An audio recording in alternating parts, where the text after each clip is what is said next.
Le reveal de notre écurie française Alpine a donc été fait. On a pu découvrir la toute nouvelle monoplace, et j'insiste sur monoplace, ainsi que l'hypercar d'Alpine pour la saison 2024. Le reveal avait lieu donc à Enstone avec tous les pilotes, que ce soit Endurance ou Formule 1. Même les pilotes de réserve ainsi que les pilotes de l'académie étaient donc présents pour cet événement, mine de rien, pour la marque Alpine. Bruno Famin était donc présent pour nous présenter ces deux bolides qui vont représenter Alpine à travers ces deux championnats. Si jamais vous avez raté le reveal d'Alpine, sachez que dans la description, je vous mettrai le lien de ma réaction sur Hydro TV, ma chaîne de replay de live Twitch. N'hésitez pas à aller vous abonner et à voir du coup ce qu'on a pu dire un petit peu sur ces trois voitures, parce qu'en F1, on en a eu deux. Et on va commencer tout de suite par la partie endurance, parce que oui, mine de rien, Alpine va être impliqué en endurance avec deux hypercars sur la saison 2024. Je vous mets tout de suite à l'écran déjà le calendrier du championnat WEC, le World Endurance Championship. La saison commence à la fin du mois au Qatar, mais juste avant, dans moins de 20 jours, il y aura un prologue où on pourra déjà avoir quelques informations et on pourra donc voir ces deux Alpines rouler sur la piste. Alors Philippe Sino, pour ceux qui ne le connaissent pas, team principal de l'équipe Alpine Endurance, était donc présent pour nous présenter aussi bien la voiture que les équipages, car oui, il y en a deux. Le premier équipage chez Alpine, la voiture numéro 35 en hypercar, est donc composée de Paul-Louis Chatin, Charles Milesi et Ferdinand Hatzberg. C'est déjà un très bel équipage d'un point de vue performance, et le deuxième est encore mieux, la numéro 36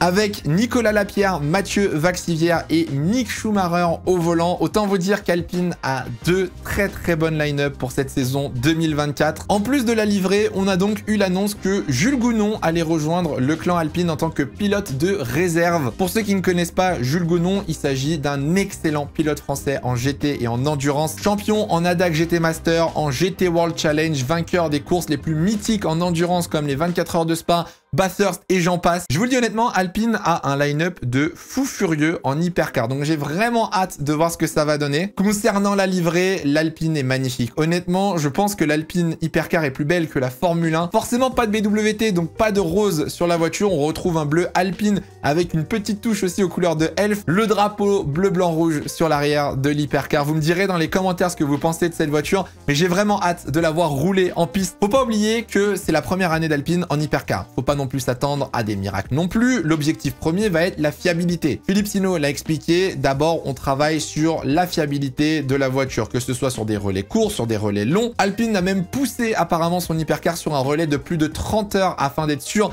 d'être prêt pour la mythique course des 24 heures du Mans. Et ensuite, une fois que la fiabilité est bonne, une fois que la fiabilité est sous contrôle, on pourra ensuite du coup aller gratter et chercher encore plus de performance. À noter qu'Alpine a quand même une différence d'un point de vue mécanique comparé à des équipes comme par exemple Toyota ou Ferrari. Alpine sera donc muni d'un moteur donc V6 monoturbo hybride. C'est Mecachrome qui fait les moteurs si jamais, donc c'est la même entreprise qui fait les moteurs de Formule 2 qui fera les moteurs d'Alpine en hypercar. Sauf qu'apparemment le système hybride est installé sur l'essieu arrière de l'hypercar, là où Ferrari et Toyota, eux, ont leur moteur électrique installé à l'avant. Pour ceux qui ne le savent pas, plusieurs équipes ont leur propre unité de puissance. Par exemple, Ferrari et donc Toyota utilisent un moteur donc V6 biturbo. Mais comme je vous l'ai dit, d'un point de vue mécanique, Alpine est déjà un petit peu différent. Donc à voir si ça paye sur cette saison 2024. Dites-nous dans les commentaires si ça vous intéresse d'avoir des vidéos justement sur le WEC, un petit peu vous expliquer ce qui se passe durant la saison, parler de la réglementation, des résultats, du championnat. Ce sera avec bien évidemment grand plaisir. Maintenant, place à la F1. Je sais que vous êtes là pour ça. Je sais que vous voulez qu'on parle de Formule 1 et qu'on parle de ces deux nouvelles livrées qui ont été annoncées aujourd'hui. Pour commencer, Bruno Famin a expliqué donc en tant que vice-président d'Alpine Motorsport qu'il allait créer deux nouveaux postes, un à Viry, un à Enstone, afin de déléguer un petit peu les missions qu'il pouvait avoir en 2023 et se concentrer pleinement sur son rôle de team principal pour Alpine F1 Team. L'objectif pour Bruno Famin, forcément, ça va être de rattraper la saison 2023 qui, ma foi, n'a pas été exceptionnelle, il faut le dire. Et pour ça, bien évidemment, il faut être impliqué à 200% dans son rôle de team principal. C'est donc pour ça que Bruno Famin va déléguer certaines missions chez Alpine Motorsport, que ce soit, comme je vous l'ai dit, à Viry-Châtillon en France ou à Enstone en Angleterre. Alors Alpine nous a présenté deux voitures, une voiture rose et une voiture bleue comme chaque année. La voiture rose est liée au partenariat avec BWT. Cette voiture rose sera présente sur 8 grands prix sur 24. C'est énorme. Honnêtement, comparé aux années précédentes où on avait eu que les 2 et 3 premiers Grands Prix, là 8 GP, ça commence à faire un petit peu beaucoup. Pour le reste de la saison, Alpine utilisera donc sa voiture bleue. Au final, si vous regardez bien, c'est exactement le même design. On a juste inversé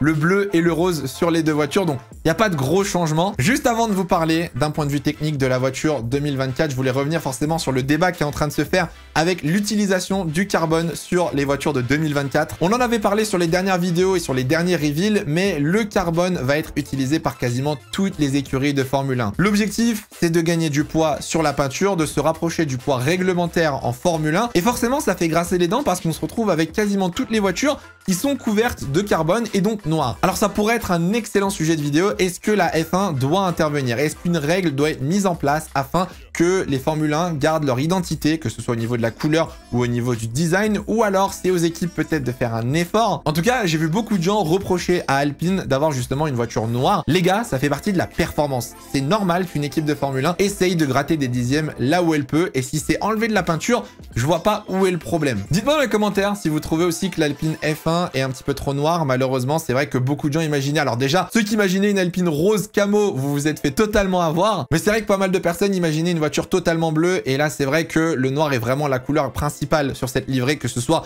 pour la voiture bleue ou rose, donc je peux comprendre que certains soient déçus. Alors maintenant, on va passer à l'aspect technique de cette monoplace, car oui, on a eu la vraie voiture de 2024 avec toutes ses évolutions, avec ses nouveaux concepts et toutes ses améliorations. Matt Harman, directeur technique d'Alpine F1 Team, est donc venu sur scène pour expliquer un petit peu la conception et l'idée derrière cette nouvelle monoplace. Elle a été refaite du bout du museau jusqu'au diffuseur. À part le volant, apparemment, quasi aucune pièce n'a été conservée de l'année 2023. Alors on va commencer par l'avant de la voiture. On va commencer déjà avec le museau. On sait que Alpine avait fait beaucoup parler durant l'hiver, car Alpine apparemment avait raté pas mal de crash tests. Les crash tests de la FIA servent à vérifier la solidité et la conformité au règlement des museaux en Formule 1. Le museau est légèrement arrondi comparé à celui de l'année dernière et vient s'accrocher donc forcément à l'aileron avant, qui lui aussi a été modifié. Si vous comparez l'aileron avant de 2023 et 2024, vous verrez que le 2024 est beaucoup plus plat. L'objectif global de cet aileron avant, c'est clairement de réduire la traînée aérodynamique de cette monoplace. L'année dernière, on le savait, Alpine en ligne droite avait un retard monstrueux. On ne peut plus travailler sur la puissance des moteurs. On sait que le moteur Renault est à la traîne, malheureusement, d'un point de vue performance. Et donc, c'est pour ça que l'objectif de cette monoplace est réellement de retravailler tout ce qui est traînée aéro et le flux d'air sur la voiture. On remonte un petit peu sur cette monoplace et on arrive à la hauteur des suspensions. Suspension avant à poussoir, mais même suspension pour l'arrière. Alpine n'a pas décidé de changer de concept de suspension, contrairement par exemple à Williams qui a opté pour un nouveau design. Cependant, Alpine a quand même retravaillé ses suspensions au niveau du design du triangle de suspension. L'objectif est de gagner en stabilité, mais surtout d'avoir une fenêtre de réglage beaucoup plus large pour pouvoir travailler un petit peu mieux et varier les configurations de setup. Si vous vous souvenez bien, en 2023, Alpine était vraiment bloqué d'un point de vue configuration setup. Dès qu'on arrivait sur un circuit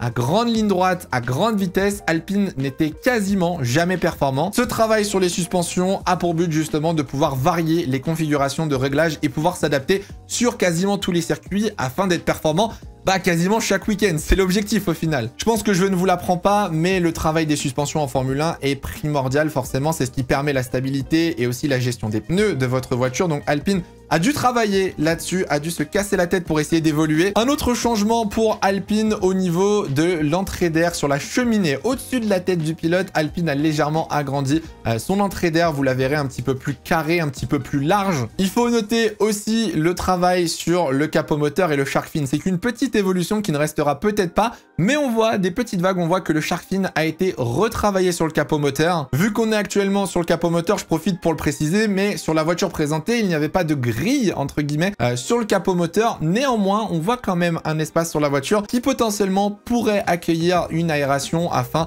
de permettre au moteur de respirer sur certains circuits. Bien évidemment, la voiture qu'on nous a présentée, c'est une voiture de base, mais ce n'est pas le modèle qu'on verra tous les week-ends. Il va évoluer. Peut-être qu'à Bahreïn, pour les essais hivernaux, déjà, il y aura pas mal de changements. Encore une fois, ce n'est qu'une base qui va évoluer avec des améliorations durant la saison. On continue la refonte de la voiture, pareil avec le fond plat, donc le châssis et le fond plat qui ont été retravaillés. On peut voir forcément sur le bord du fond plat le travail qui a été fait. On peut suivre un petit peu tout le flux d'air qui va passer donc sur le fond plat de l'Alpine. Alpine est la première équipe au final à nous montrer un fond plat travaillé avec, on peut le voir, des petites vagues. On peut suivre un petit peu le concept aéro et voir le flux d'air dessiné par Alpine. J'ai hâte de voir la semaine prochaine si d'autres équipes vont dévoiler un petit peu leur concept concernant les fonds plats ou alors si on va rester discret jusqu'aux essais hivernaux, voire la première course à Bahreïn. En tout cas, le fond plat a bien évolué et le fond plat forcément travaille avec les sidepods qui ont été totalement retravaillé. Au niveau des pontons, on est donc sur un style un petit peu Red Bull. McLaren et Aston avaient un concept assez similaire l'année dernière. On voit que le ponton part très vite vers le diffuseur. Une coupe très agressive. On a abandonné un petit peu l'idée des baignoires qu'Alpine avait en 2023. Honnêtement, si vous vous amusez sur Paint ou au marqueur, vous pourrez très rapidement dessiner le flux d'air et voir justement avec les courbes de la voiture, on peut rapidement voir quel trajet va faire le flux d'air jusqu'au diffuseur qui au final est la pièce finale de la voiture. Donc au final, quand tu matches un petit peu tous les éléments entre l'aileron avant qui ensuite passe au niveau des suspensions, on a le fond plat avec les sidepods, le capot moteur. Tu vois très clairement qu'Alpine a tenté quelque chose d'audacieux et d'agressif. La vraie question, c'est est-ce que ça va marcher? Ça, pour le coup, on en parle dans quelques minutes. Pour finir sur la voiture, l'aileron arrière a lui aussi été retravaillé afin de correspondre à tout type de réglage sur tout type de Grand Prix. Bruno Famin l'a rappelé, par exemple, la performance d'Alpine à Monza l'année dernière. Je crois qu'Alpine était genre 19e et 17e si je dis pas de bêtises. Pour une équipe comme Alpine, c'est inimaginable et donc forcément, il faut être capable de s'adapter sur chaque Grand Prix avec chaque configuration de setup. L'année dernière, Alpine avait testé des pièces à Las Vegas qui au final avaient très bien marché. Si on se souvient de la performance d'Esteban Ocon qui avait fini 5e si je dis pas de bêtises. Donc j'ai vraiment hâte de voir ce qu'Alpine nous a pondu. J'ai vraiment hâte de voir les performances et les retours des pilotes concernant cette nouvelle monoplace. Mais du coup, avec tous ces changements concernant la monoplace en F1, avec toutes ces idées et cette révolution, quels sont réellement au final les objectifs d'Alpine en 2024? Matt Harman a expliqué que la conception de cette voiture avait été faite dans un protocole où on avait d'abord ciblé les points faibles et les problèmes de la monoplace de 2023, que l'objectif était d'abord d'éliminer tous ces problèmes avant d'aller chercher de la performance. Le but d'Alpine, c'est de développer une base qui a du potentiel, qui va pouvoir être améliorée et qui va pouvoir aller chercher de la performance au fur et à mesure de la saison via des packages d'amélioration. Moi, ce qui me titille un petit peu, si vous avez suivi durant l'hiver, c'est que Crofty, commentateur pour Sky Sport, avait révélé qu'Ocon, apparemment, n'était pas satisfait des résultats de l'Alpine au simulateur. Et du coup, avec tous ces changements, je suis en mode, oh là là, deux options. Soit Alpine nous a pondu un banger et Alpine peut vraiment revenir au devant de la grille et pouvoir jouer des podiums et c'est la belle vie, soit Alpine a pris un énorme risque et ce risque ne risque peut-être pas de marcher. Donc j'ai un petit peu peur quand même pour cette saison 2024. On rappelle aussi qu'en fin de saison 2024, les deux pilotes seront libres de contrat avec les rumeurs d'Audi, les rumeurs de Mercedes maintenant. Pour Esteban Ocon, Pierre Gasly, on n'a pas plus d'informations. Il va vraiment falloir que cette saison 2024 soit parfaite dès le début. Il va falloir que l'équipe progresse, qu'il y ait une bonne ambiance, que les pilotes soient forcément écoutés. Mine de rien, si on reprend la fin de saison 2023, moi je me souviens beaucoup de Pierre Gasly à la radio, frustré, dans l'incompréhension, qui ne se sentait pas écouté. Et là, Alpine va vraiment devoir être irréprochable sur cette saison s'ils veulent garder leur duo de pilotes. Que j'espère au plus profond de moi, bien évidemment, c'est de voir Alpine remonter, aller titiller Aston Martin, McLaren, peut-être même Ferrari. Le but, c'est de les voir sur les podiums. Mais ce que je prie, mais vraiment je prie, c'est de ne pas voir des équipes comme Williams ou Red Bull Racing, Racing Bull, je sais pas quoi, terminer devant Alpine. Ça pourrait être vraiment un scénario catastrophique pour Alpine de perdre des places aux constructeurs. Dites-moi dans les commentaires, vous, comment vous la sentez cette saison 2024 pour Alpine, que ce soit en F1 ou en endurance, bien évidemment. N'hésitez pas s'il y a des fans de WEC dans cette vidéo. Moi, je vous le dis, j'ai hâte, j'ai vraiment hâte. Là, je commence à être hype de cette saison 2024. Vivement qu'on soit à Bahreïn, vivement que les essais hivernaux commencent. En tout cas, merci à tous d'avoir regardé cette vidéo. J'espère qu'elle vous aura plu et qu'elle aura été utile. On se retrouve, nous, en fin de semaine pour le reveal de la Visa Cash App Racing Bulls F1 Team. En attendant, passez tous une très bonne journée. Faites attention à vous, portez-vous bien, c'est le plus important. Ciao, ciao.